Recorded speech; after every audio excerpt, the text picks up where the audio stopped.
Neshama, tu m'as expliqué que l'homme avait à l'intérieur de lui deux penchants, l'un pour le bien et l'autre pour le mal. Mais quelle est notre mission? Est-ce que c'est d'éliminer le penchant du mal? Et si c'est le cas, alors pourquoi est-il là? Juste pour avoir l'occasion d'être détruit? Cela me dérange. Est-ce que tu peux m'en dire un peu plus? Ego, ce que tu évoques, en effet, ne correspond pas à la tradition juive. L'homme a besoin de ces deux penchants. Il ne s'agit pas d'éliminer l'un et de garder l'autre, il s'agit de les garder ensemble. Pourquoi? Parce que lorsque Dieu a créé l'homme, le texte nous dit dans le 2e chapitre de la Genèse, « Vayitzer Hashem Elohim et Adam afar mina Adama ». Or le mot « Vayitzer », Dieu forma l'homme à partir de la poussière de la terre. Ce mot « Vayitzer » comporte 2 yud, alors qu'un seul aurait suffi. Et les sages nous enseignent que ces 2 yud correspondent aux 2 yetzer. Le yetzer hatov, le penchant vers le bien, le yetzer hara, le penchant vers le mal. Ça veut dire que d'emblée, l'homme est bien conçu avec cette double possibilité, ces 2 potentiels en lui-même. À partir de la création de l'homme, il y a 2 étapes. La première étape, qui était celle où les 2 penchants étaient séparés, avant que l'homme ne mange du fruit de l'arbre de la connaissance du bien et du mal. À partir du moment où il mange de ce fruit, ces 2 yetzer qui étaient potentiels en lui s'éveillent, mais en même temps, partiellement, se mélangent. Et il y a pas simplement du blanc et du noir, mais il y a également du gris entre les 2. Ça veut dire que, comme l'enseigne le commentaire du Midrash Rabbah, lorsque le monde a été créé et que l'homme a été ainsi façonné avec ses 2 penchants, alors le texte nous dit que ce jour-là était particulièrement bien. Tov Meod. Tous les autres jours sont simplement qualifiés de Tov. Mais le jour où l'homme avec ses 2 penchants est créé, il est particulièrement bien. Pourquoi? Parce que c'est l'existence de Yetzer Hara qui vient compléter la perfection de l'homme. En effet, nous dit donc le Midrash Rabbah, sans ce Yetzer Hara, sans ce penchant qui semble aller vers le mal, alors l'homme ne ferait pas certaines choses. Il ne se marierait pas parce qu'il n'aurait pas le désir de se marier. Il ne construirait peut-être pas une maison spacieuse pour ses enfants et sa famille. Et il ne développerait pas son activité professionnelle. Ça veut dire que le Yetzer Hara est susceptible d'apporter quelque chose de positif à l'intérieur de la création et de la personnalité de l'individu. Mais alors, Neshama, tu renforces ma question. Je pouvais penser au départ que le Yetzer Hatov était créé par Dieu et le Yetzer Hara par le Satan, par le mauvais penchant en général, le mal dans le monde. Mais tu viens me dire que les 2 sont créés par Dieu, les 2 sont voulus par Dieu, et que peut-être il y a du bien dans le mal, mais est-ce que ça veut dire qu'il y a aussi du mal dans le bien? Oui, d'une certaine façon. Parce que l'existence de cette zone de gris nous montre, comme pour les 2 personnages que sont Jacob et Ésaü, que le monde n'est pas scindé dans 2 entités complètement opposées, clairement distinguées. Ésaü, c'est l'homme des champs, c'est l'homme de la nature, il est chasseur, c'est l'homme qui est prêt à tuer pour posséder un animal, une bête, peut-être plus. Cet homme qui semble un peu primitif, en réalité, a aussi une très grande valeur. Il est particulièrement proche et respectueux de son père. Il a développé de manière tout à fait importante le kivud avaim, le respect des parents. De l'autre côté, Yaakov, Yoshev Ohalim, un homme qui réside dans la tente. Pourquoi? Pour méditer, pour prier, pour se consacrer à la spiritualité.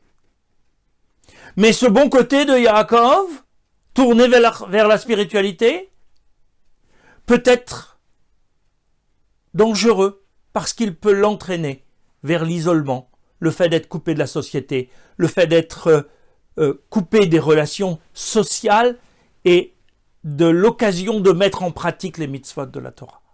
D'ailleurs, on le voit bien dans des circonstances particulières. Yaakov va faire une sorte de stage de sociabilité à Haran chez Lavan. Il va comprendre ce que c'est que l'imprégnation dans la vie et dans la société et comment développer ces valeurs spirituelles qui sont facilement abordables, assis dans la tente, dans la vie concrète. Ceci veut dire qu'il y a d'une certaine façon, même s'il y a une dominante, il y a un peu de bien dans le mal et un danger de mal à l'intérieur du bien. Mais ces deux éléments-là ne sont pas l'un à Satan, l'autre à Dieu, ils viennent de Dieu. Et c'est parce qu'ils viennent de Dieu que non seulement ils doivent être conservés, mais qu'ils doivent être aussi travaillés l'un avec l'autre. On nous dit à propos de la lutte de Jacob des choses contradictoires. On nous dit qu'il était resté seul, et juste après qu'il a lutté avec un homme. Avec quel homme lutter s'il est seul? En fait, Yaakov, avant la confrontation avec son frère Ésaü lorsqu'il revient de chez Lavan, lutte avec lui-même. Ce que les sages ont personnalisé à travers l'ange d'Ésaü et l'ange de Jacob sont en fait les deux penchants qui sont imprégnés à l'intérieur de l'individu. C'est avec soi-même qu'il va lutter. D'ailleurs, on utilise le verbe, dans la Bible, le verbe avak, que Rashi traduit comme étant une lutte enlacée, en se tenant, collés l'un à l'autre. Il ne s'agit pas de séparer, il s'agit de lutter l'un avec l'autre pour rechercher la voie du bien. Le dialogue intérieur de Yaakov est de savoir comment doit-il se comporter le lendemain. Doit-il, selon la voix et l'influence de Esav, donc de ce qui personnalise le mauvais penchant, se préparer à faire vraiment la guerre et à se battre avec son frère au risque de le tuer? Ou doit-il garder sa bonne voie, son bon penchant, qu'il faut essayer à tout prix d'éviter la bataille, d'éviter l'affrontement et essayer de parler, de dialoguer de manière à ce qu'il puisse y avoir une réconciliation? C'est Yaakov, c'est-à-dire le penchant du bien qui va gagner. Mais en même temps, il y a un affaiblissement du penchant physique parce que Yaakov est blessé à la hanche. Il y a un affaiblissement de l'un, mais pas une suppression. Il ne s'agit pas de détruire l'autre. Il s'agit de faire avec lui en indiquant et en recherchant la bonne direction. D'ailleurs, les kabbalistes nous disent, c'est quoi Adam? C'est deux choses. Aleph d'un côté, Dam de l'autre. Dam, c'est le sang. C'est la partie matérielle, la partie physique de l'être humain. Ce à quoi Kadosh Baruch Hu a ajouté le Aleph. Le Aleph qui a une valeur numérique de 1 et qui est le symbole de l'unité d'Akadosh Baruch Hu, de Dieu lui-même, de la capacité à la spiritualité.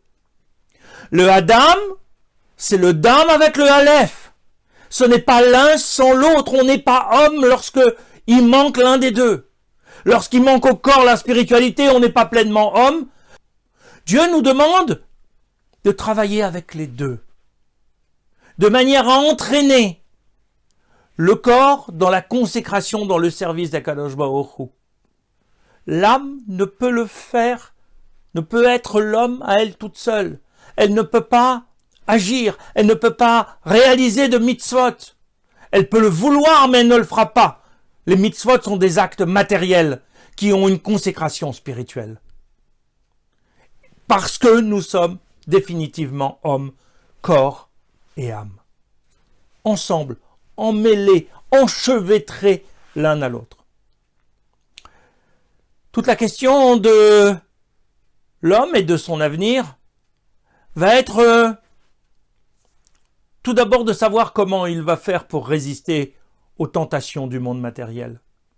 Nous avons évoqué ces 3 tentations qui sont le grand défi de l'humanité. Tout d'abord, le rapport à l'avoir, parce que c'est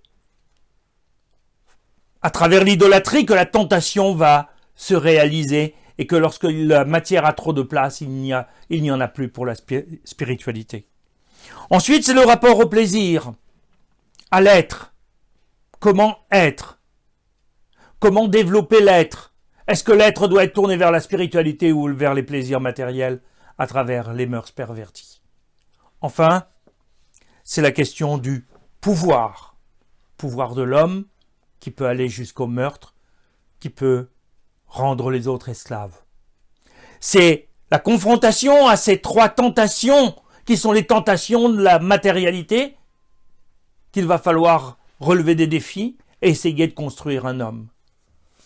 Mais l'homme, avec sa spiritualité, avec sa matérialité, ensemble unis, dans quel objectif?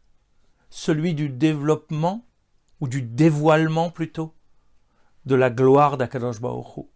Comment réussir à contenir ces tentations et comment, d'un autre côté, développer le dévoilement de la gloire divine. C'est ça, toute la mission de l'homme. Il va commencer par s'égarer avant de trouver le bon chemin. C'est ce que nous verrons dans les prochains dialogues entre Ego et Neshama.